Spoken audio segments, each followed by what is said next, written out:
എളുപ്പത്തിൽ ഉണ്ടാക്കാൻ പറ്റുന്ന മധുരാണിന്ന് റവയുടെയാണ്. 1 കപ്പ് റവ എടുത്തിട്ടുണ്ട്. റോസ്റ്റഡ് റവയാണ്. ഇനി ശർക്കര 1/2 കപ്പ് ശർക്കരയാണ്. മറയൂർ ശർക്കര ചീകിയെടുത്തതാണ്. ചീനച്ചട്ടിയിലേക്ക് 3 ടേബിൾ സ്പൂൺ നെയ്യ് ഒഴിക്കാം. ഒന്ന് ചൂടാവട്ടെ. റവ നെയ്യിൽ വറുത്തെടുക്കണം. ലോ ടു മീഡിയം ഫ്ലെയിം മതി. ഒന്ന് കളർ മാറി മൂത്ത് വന്നാൽ മാറ്റാം. ഒരു ചെറിയ മുറി നാളികേരം ചെരുകിയത്. നാളികേരം ഒന്ന് ഡ്രൈ ആയി കിട്ടണം. ഇനി 1 ടീസ്പൂൺ ഏലക്കായപ്പൊടി ചേർക്കാം. തൊലിയോടുകൂടി തന്നെ പൊടിച്ചതാണ്. 10 ആൽമണ്ട് ചെറുതാക്കി നുറുക്കിയെടുത്തിട്ടുണ്ട്. അതും കൂടി ചൂടാവട്ടെ. ഇപ്പോൾ പാകമായിട്ടുണ്ട്. ഇനി സ്റ്റവ് ഒന്ന് മാറ്റാം. പാനിലേക്ക് 1/2 കപ്പ് ശർക്കരയോടൊപ്പം ഏകദേശം 1/4 കപ്പ് വെള്ളം ഒഴിച്ചിട്ട് അലിയിക്കാം. തിള വന്ന് അരിച്ചെടുക്കാം. നൂൽപ്പാകം ആവണ്ട, നല്ലോണം തിളച്ച് കിട്ടിയാൽ മതി. വറുത്ത് വെച്ച റവയിലേക്ക് ഒഴിച്ചിട്ട് ഇളക്കാം. ചൂടോടെ തന്നെ ശർക്കരപ്പാനി ചേർത്തിട്ട് ആദ്യം സ്പൂൺ കൊണ്ട് യോജിപ്പിക്കാം.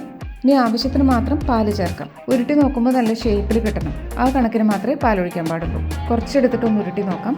ചൂടോടെ തന്നെ വേണം. ഇപ്പോൾ പാകത്തിനായിട്ടുണ്ട്.